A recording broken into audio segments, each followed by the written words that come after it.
Hello and welcome to the Canopy. This is my vlog channel.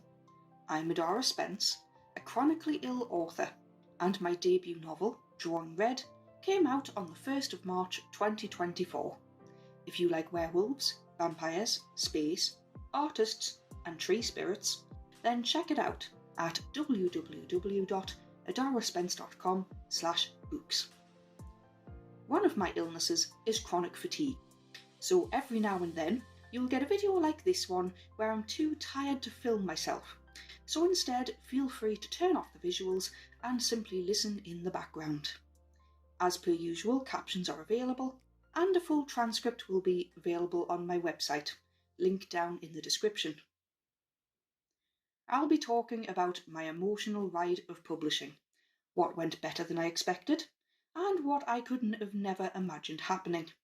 By now, I think most people know that I started writing as it was one of the only things I was able to do after becoming severely unwell back in 2017. As an author, the world of Drawing Red had lived in my head for years. Letting people into that world felt strange, but it felt like the time was right.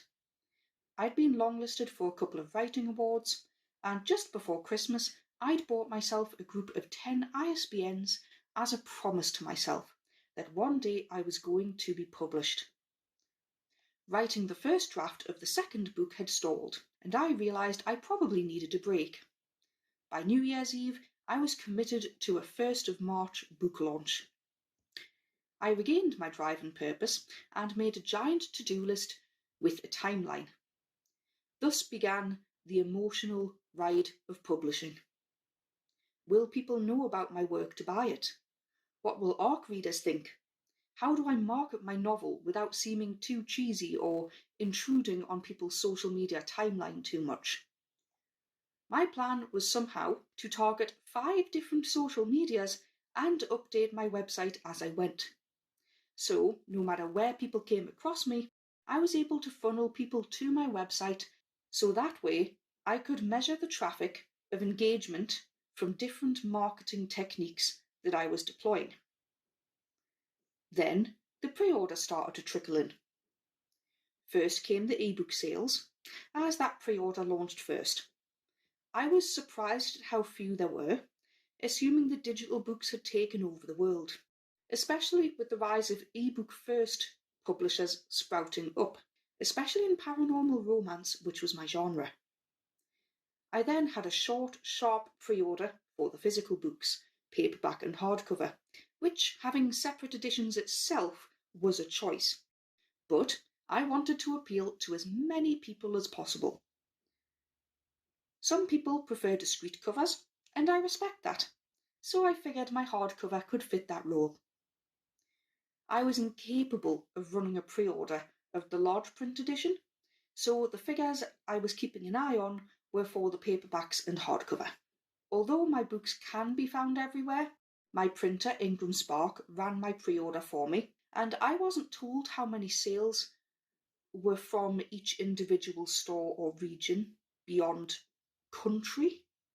What I do know, though, is that on Amazon, my books had entered numerous bestseller lists in their categories, which gave me a hint that something was happening, but I still had no numbers, so I couldn't confirm it, and I didn't know what. One morning I woke up, and all of a sudden I had a bunch of hardcover sales reported, but no paperback sales. I was surprised, given the price difference between the editions. I recognised that the number of sales overall was pretty good for a one-woman publishing team, but I was still confused because the hardcover version was much lower down on Amazon's bestseller list than the paperback. Another day went by, and a few of the hardcover sales came in. Once again, I looked at Amazon rankings.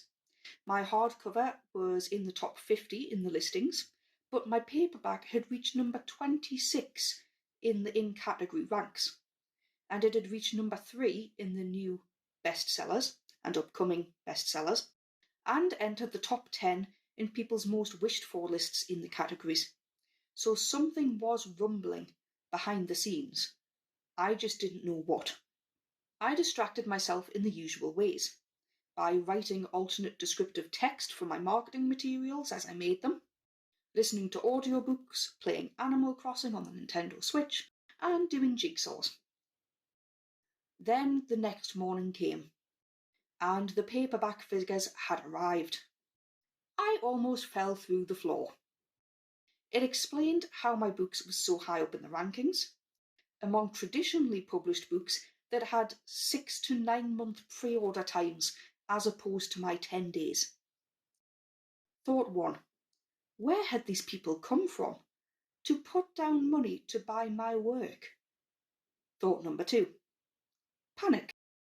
Have I actually written the novel I'm advertising? Are people going to get what they paid for?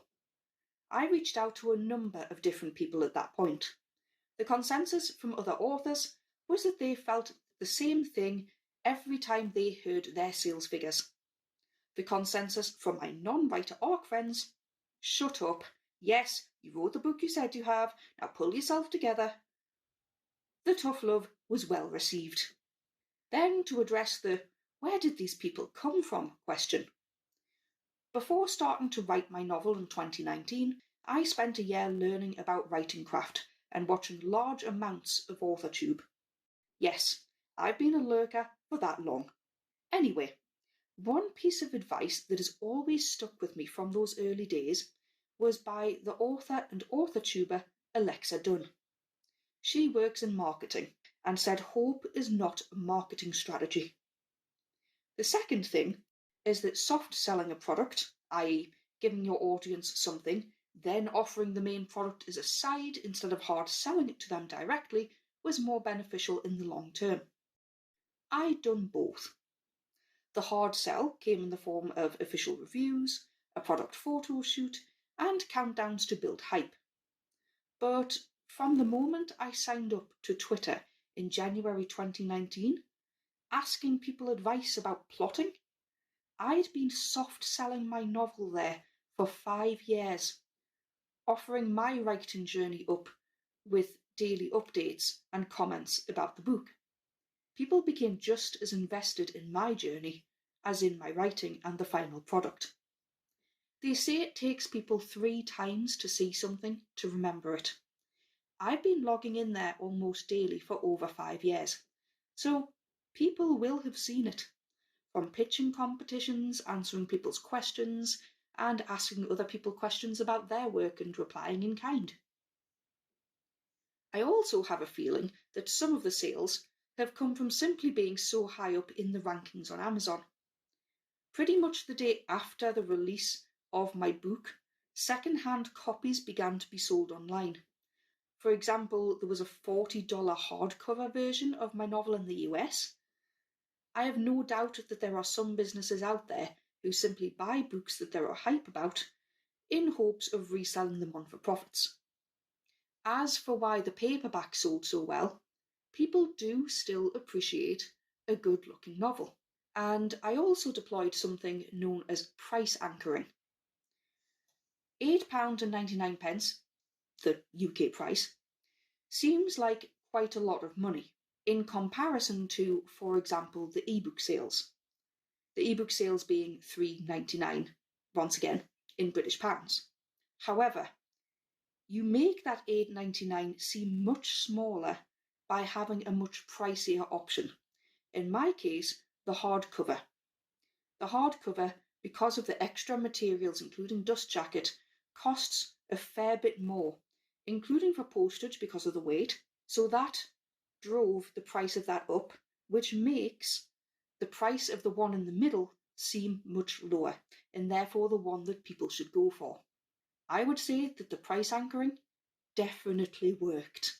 The majority of my sales were paperbacks, and since that's my favourite version, I am thrilled, absolutely thrilled. Ultimately though, success is subjective. Being indie, I was almost too close to the process and still in work mode for a lot of the time to actually celebrate my book release.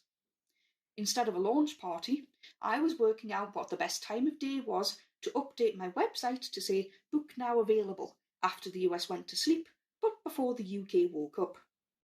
Admittedly, yes, I did look up articles and Reddit posts to see how many copies other authors had sold. Some said a handful, which to them was a success. Some people have videos saying how I successfully sold X amount of books on launch day. That one was from an authortuber with a much larger following than me, although looking at my subscriber count, who isn't? Anyway, I recognise it's a start, and that I'm slower in my output than most people. I'm happy that my figure beat out the 2 examples I just gave. If anyone is curious or has any specific questions about this, feel free to DM me on X or Instagram or email me at adaraspence@gmail.com. I don't want to accidentally add to comparisonitis if people are trying to avoid those things for their own mental health, so I'm not going to quote precise figures here.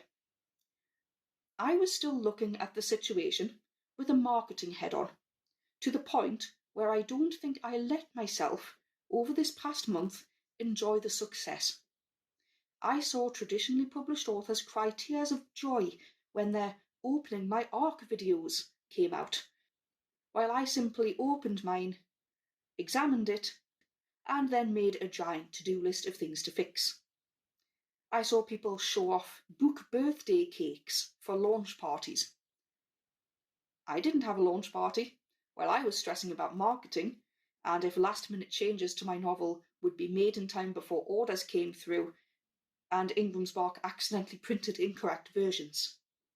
Side note, Ingram Spark used to have a policy of not printing orders until 10 days before launch day.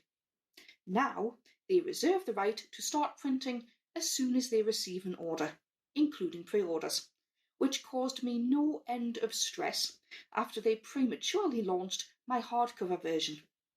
Going between them and Nielsen Book Data, who sell UK ISBN numbers, to fix that was a living nightmare. In the end, I was burnt out, but life continues. While I was able to carry out my timeline and publish on time, I couldn't predict everything else immediately afterwards. I had 2 household members in hospital, a human and a cat, plus a large 28-page admin form to complete, as well as my usual health issues. So, for the first time in over 5 years, this month, I stepped away from social media. This helped me greatly, and while I didn't capitalise on the golden 1 month after publishing sales phenomenon, as my marketing had pretty much stopped, it gave me time to appreciate what I've achieved. With indie publishing, there are many, many more books and stories out there waiting to be read, alongside traditionally published. So, as long as there are more people reading books than writing them, then there is no competition or stealing other people's readers. People will always crave a good book, and oftentimes are looking to buy more. All hail the TBR list. If I think your book is similar to one that I like, I will go and buy that. Please recommend it to me. That is always so helpful to a reader. So that now book 1 is definitely out of the way, it's time to continue with book 2. And I started to write again. In April, I hope to write more. I definitely plan on reading more. And I'm looking forward to receiving a couple of posters featuring my novel in the post. So what did you get up to in March? Leave a comment below, like, subscribe if you feel inclined. That's it for this video. I have to go now, as I have reading and writing to do, as I continue to write my story, one day at a time.